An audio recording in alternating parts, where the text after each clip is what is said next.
you're known for coaching heavily in the service space, business space, construction space, and obviously you have clients who go outside that world too. Yep. What's the biggest pain point that you see being repeated by your clientele right now that's basically limiting them the most? I just think speed of decision making is like a universal thing. Mm-hmm.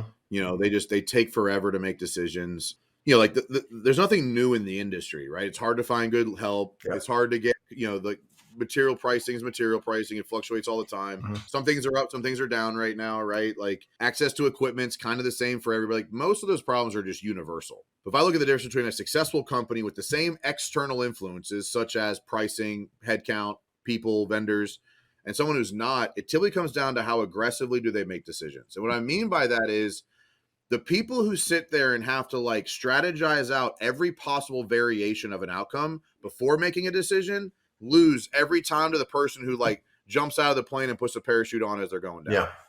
Because you don't like, this is the part I think so many people underestimate. This is not just business. It's not just construction. This is life, in my opinion. It's when you're on step 1 and you visualize yourself all the way to step 5, you're not going to know what to do at step 5 because you learn to do on step 5 in step 2, 3, and 4. Mm-hmm. But you won't take step 2 if you can't solve step 5. Yeah. And I think like that's not construction specifically. I think construction hurts a little bit more than other industries because it's catching up, but it's simply behind on technology, right? So access to information sometimes is a little bit more difficult. Mm-hmm. But I would say like delayed decision making, whether it's because of insecurities, fear, financial constraints, imposter syndrome, anxiety, depression, whatever it is, lack of trust on your team, there's a dozen reasons it happens. Yeah. But delayed decision making is like someone who's slow to decision making will always get beat by somebody who's faster. Mm-hmm. Even if that first decision is wrong. Yeah. Because they learn what they need to learn. I talk about this a lot, and I talked about it a lot recently because I think people underestimate one of their roles as a leader. Mm. One of your primary roles as a leader, whether you're the leader of a family, the leader of a church, a men's group, a women's group, a business, a team, whatever. Your job is to solve the hard problems the hard way so your team doesn't have to. It's your job to find the 99 ways to not do something so that your team understands the one way to do it. Mm-hmm. And so you're constantly evaluating market conditions, inputs, outputs, and your job is to create the recipe or the formula that gets the desired outcome. Well, to do that, you're going to find a lot of formulas and recipes that don't work. And so if you're so worried about something not working, you're never going to learn the lessons in those 99 to have the right lessons and knowledge to go to build the 100th one that works. Mm-hmm. Yeah. And I think if people would just take faster action, they would learn so much more so faster. Yeah. Like if I look at my clients, like same clients, same coach, Mm-hmm. right? Wild success, moderate success. No one fails around me, but like there's different levels of success. That's not a cocky thing. I've had 300 plus clients. No, you don't lose around. I care too much. Yeah. Like I'm gonna be on you until you win. If you're like, it's just how it works. But there's different levels of success, right? There's results may vary, and the people who thrive working with me just do what I tell them to do without second guessing it, and they do it exactly the way I tell them to do it. Mm-hmm. And then they learn their own lessons by taking the action and then formulating that whatever that thing is to work in their mission and their machine to get their desired outcome. Mm-hmm.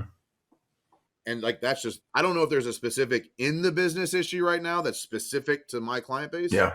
I think that's just something that like I see across, you look at the win rate clients that are wildly successful and those that have been around for 3 or 4 years at this point. Like I have some clients going into their 4th year with us. Mm-hmm. And those that, don't get the same results, it still comes down to who makes decisions faster. Yeah, that makes sense. So it's that old adage, just imperfect action. You got to get up and just take some steps daily, man, for real. But look, I mean, yes, it's hard to find good labor. Yes, there's material pricing volatility. Yes, banks or interest rates are up, which is really impacting the financing side of my industry, right? Because, I have an industry that most people don't pay cash for. Yeah. Right. Like the construction space, like most of our clients are in that, what I call investment level projects. Like you're not paying cash. Mm-hmm. Yeah. You're taking a loan on this to get some money to fund the deal. But like, and so when you got the SBA pushing 9% now, and you got, consumer, percentages up, that's going to have a ripple effect for sure of people just saying, I'll wait till it comes down. Right. It may not.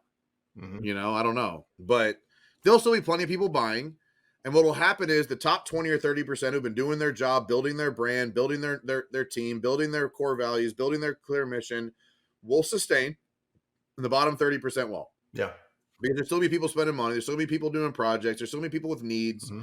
You might have to evolve, you might have to offer slightly different services, you might have to utilize your personnel differently, or you Sure. might have to put your skill set to work in a different way. Like you might have to evolve. Mm-hmm. But the top 30% will win because in every market ever, there's somebody winning. Of course. Like that's never changed, Yeah. right? It's who evolves and understands like what will likely need to happen in my industry specifically Mm-hmm.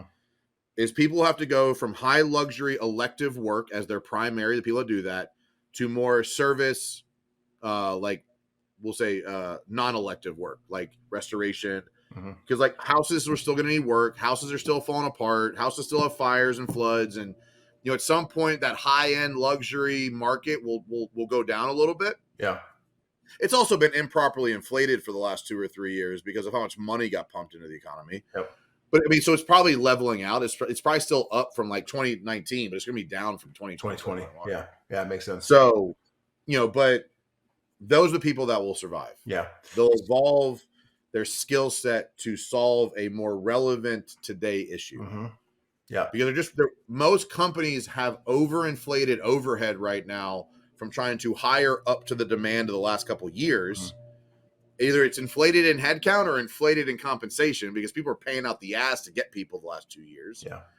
Well, that works when you're overwhelmed with leads. It doesn't work when you're fighting for every dollar. Yeah, it's true.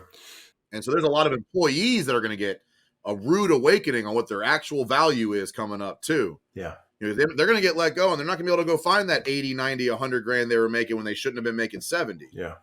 Like that's going to happen too. You're going to see a lot of spending issues because of that.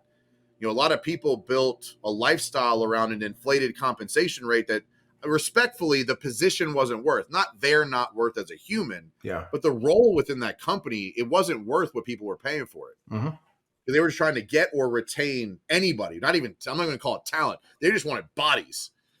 And so they like people overhired as well as overcompensated. At some point that's going to come back around.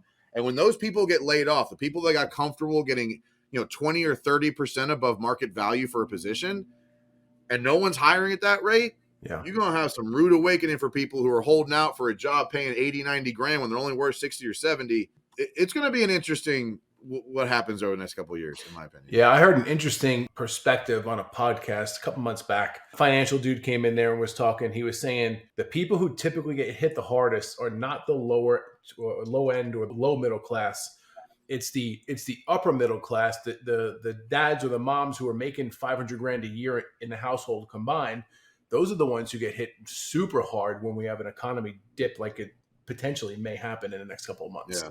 It's like you get used to the lifestyle. You got the country club. You got the nice cars. You got the nice house. You got all the amenities and the bells and whistles to go with it.